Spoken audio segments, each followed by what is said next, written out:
Everyone जल्दी focus करो।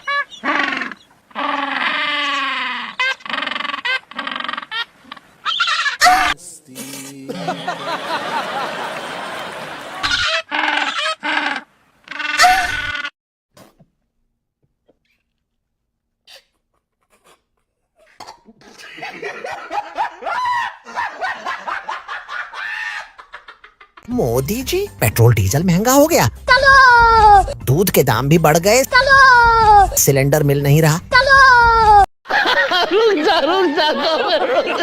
सोने चांदी पर टैक्स बढ़ गया। मोदी जी, अच्छा कम से कम बढ़ती महंगाई पर तो कुछ बोलते जाइए। अंगेन घात्रम नयने वक्त्रम। उसका मंगलसूत्र वो एक सोने का कीमत का मुद्दा नहीं है, उसके जीवन के सपनों से जुड़ा हुआ है। तुम उसे छीनने की बात कर रहे हो अपने मैनिफेस्टो में। अरे बड़े खतरनाक लोग हैं। साल भर तक घर में कोई भी फंक्शन हो, कोई भी कार्यक्रम हो, हम सोने के गहने नहीं खरीदेंगे, सोना नहीं खरीदेंगे।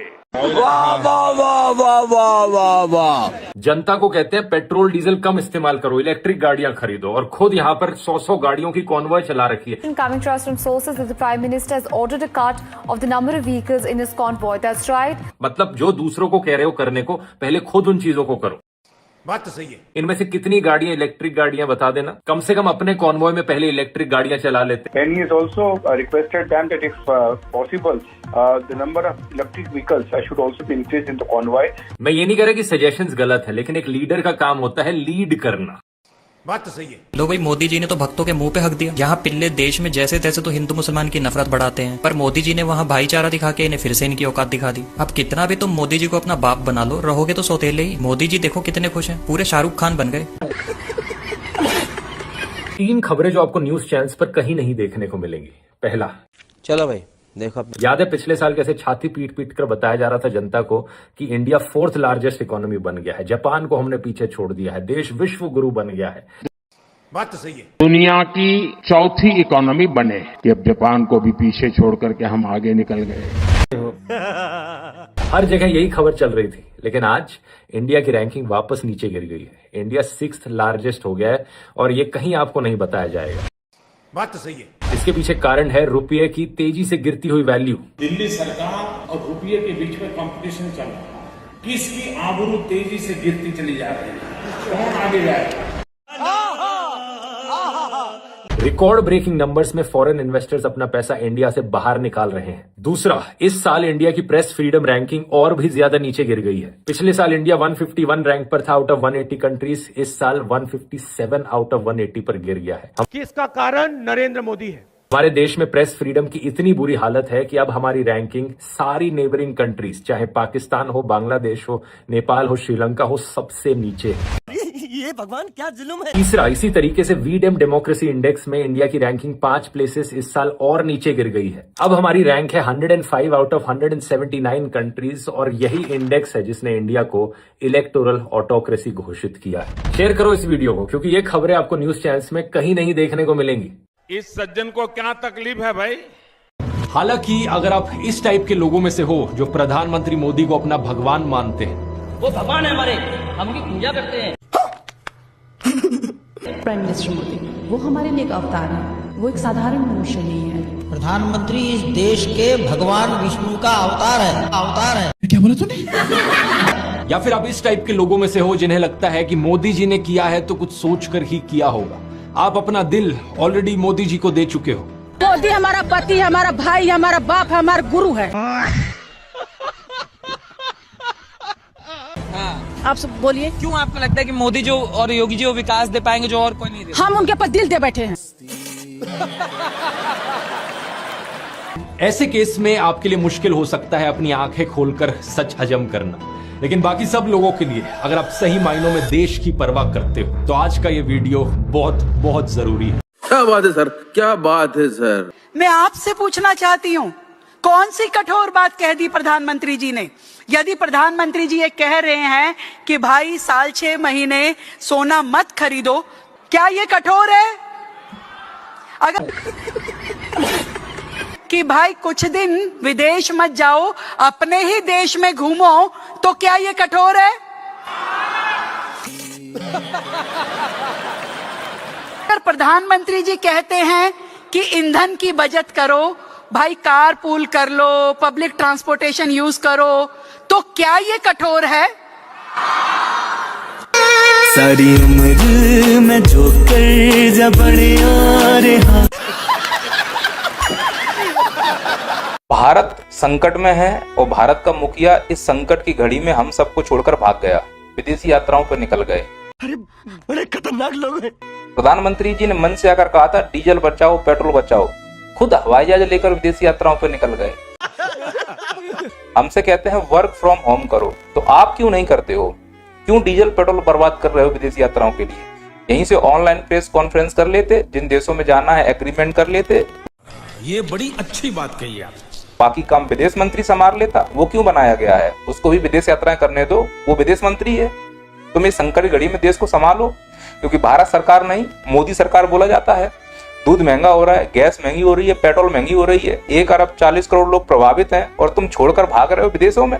ये भगवान क्या जुल्म है। तुम्हें विदेश के लोगों की चिंता जाता है? और किसके लिए आ रहा है विदेश यात्राएं? हम लोगों के लिए। हम तो संकट में है ना। जब तुम भारत में थे, तुम्हारी नाक के नीचे नीट का पेपर लीक हुआ, 22 लाख बच्चे प्रभावित हुए, एक सिंगल ट्वीट नहीं कर पाए। जब तुम्हारी उपस्थिति में तुम्हारे निकम्मे मंत्री इतनी गर्दा उड़ाए हुए हैं, तुम विदेशों में होगे तो देश की हालत क्या होगी संकट की घड़ी में? मुझे क्रेडिट नहीं चाहिए। थोड़ी सी जिम्मेदारी लो। भाग के ही पूरा जीवन नहीं निकल जाएगा। बचपन में घर से भागे हो, जिम्मेदारियों से भागे हो, और आज देश को इस हालत में छोड़ के भाग रहे हो, भगोड़े। भाई और बहनों, क्या आप मेरे लिए कुर्बानी नहीं देंगे? क्या आप नहीं चाहते कि मैं चुनावी रोड शो कर सकूं, 50-50 गाड़ियों का काफिला चला सकूं? इसलिए आप सफर ना करें, घर में बैठे रहें, पेट्रोल डीजल का इस्तेमाल ना करें। मैं आपसे कहूंगा अगले 1 साल विदेश मत जाएं, और मैं खुद शुक्रवार को इटली निकल जाऊंगा,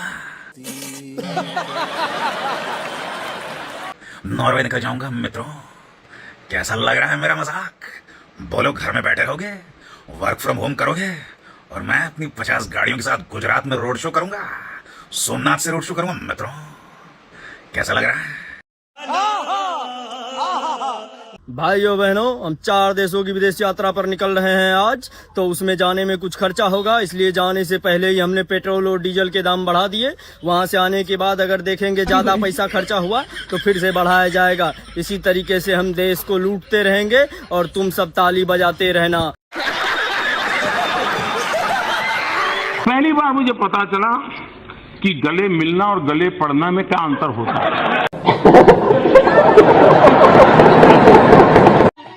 पंखा बंद कर दीजिए, एसी या कूलर है वो चली रहा है तो उसको बंद कर दीजिए, बल्ब है उसको बंद कर दीजिए। जब आप रहें जरूरत के हिसाब से चलाइए, ज्यादा मत चलाइए। अगर एक गांव के बच्चे स्कूल जा रहे हैं, स्कूल बस है, तो अपनी कार से अपनी बाइक से क्यों आप जा रहे हैं? फिर उस स्कूली बस से बच्चे को भेज दीजिए। चले एक काम कर, 200 रुपए दे और 50 रुपए काट ओवर एक्टिंग के वजह। या हबीबी, हम अंधभक्तों ने ऐसा सोचा नहीं था कभी भी।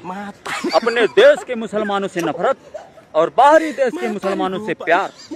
वाह मोगली जी वाह। ये सब क्या देखना पड़ रहा है? अच्छा है कि मैं अंधा हूँ और गोबर भी खाता हूँ। मोदी ने अगर गोल्ड कम खरीदने को कहा, फॉरेन ट्रेवल कम करने को कहा, तो इसमें इतनी हाय तौबा मचाने की क्या जरूरत है? अबे तो ये सवाल खुद से पूछो ना, तुमको क्या प्रॉब्लम रहती? युद्ध 5 राज्यों के चुनाव के बाद शुरू नहीं हुआ पापा। बहुत पहले से शुरू हुआ है। और इस बीच क्या हुआ था? क्या? इनकी बेटिया की शादी हुई थी, पूरी बीजेपी गई थी वहां। तब क्या तुमने सोना कम खरीदा था? आपा पापा पद्मा बपरी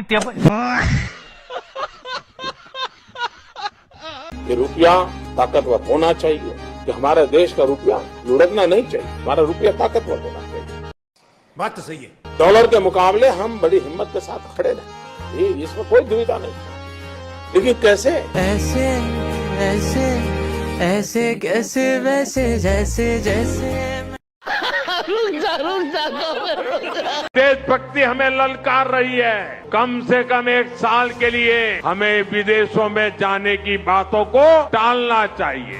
चलो भाई देखो अपने। प्रधानमंत्री नरेंद्र मोदी 15 मई से 20 मई तक विदेश यात्रा पर जा रहे हैं। अपने इस विदेशी दौरे पर वो नीदरलैंड, स्वीडन, नॉर्वे और इटली जाएंगे। खत्म, bye bye, tata, good bye, गया।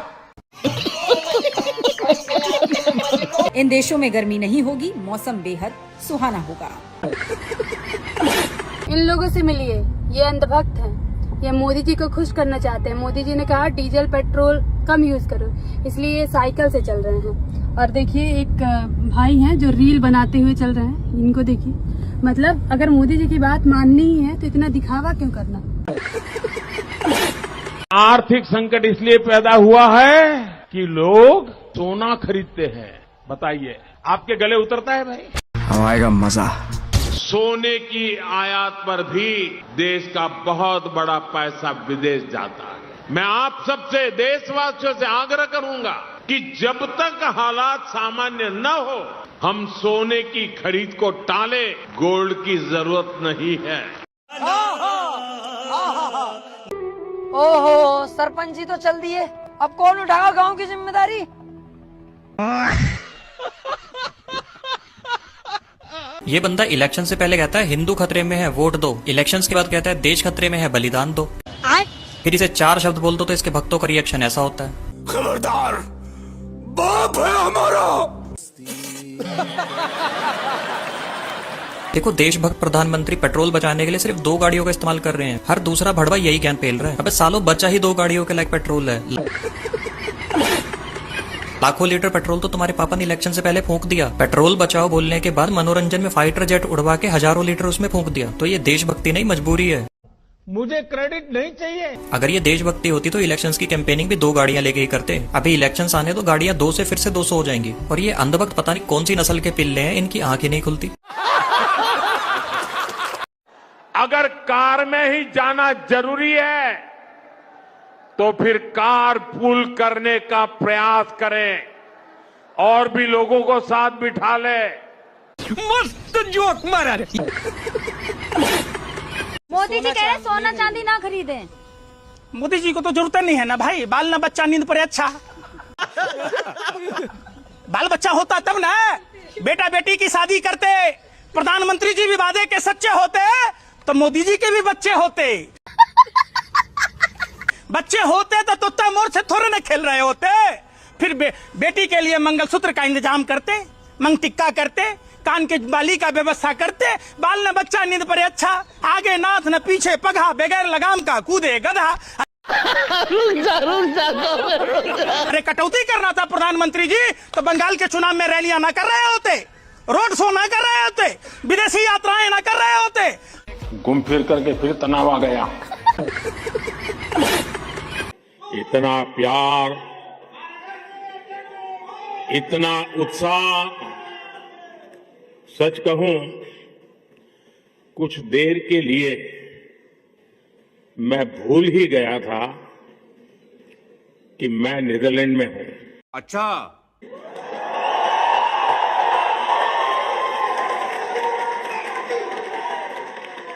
ऐसे लग रहा है जैसे भारत में ही कहीं कोई फेस्टिवल चल रहा है।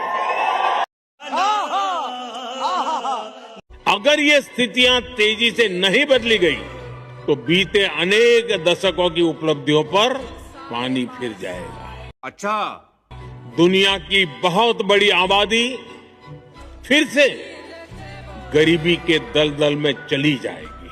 इसका कारण नरेंद्र मोदी है। पहले कोरोना आया, फिर युद्ध होने शुरू हो गए और अब आज की एनर्जी क्राइसिस है।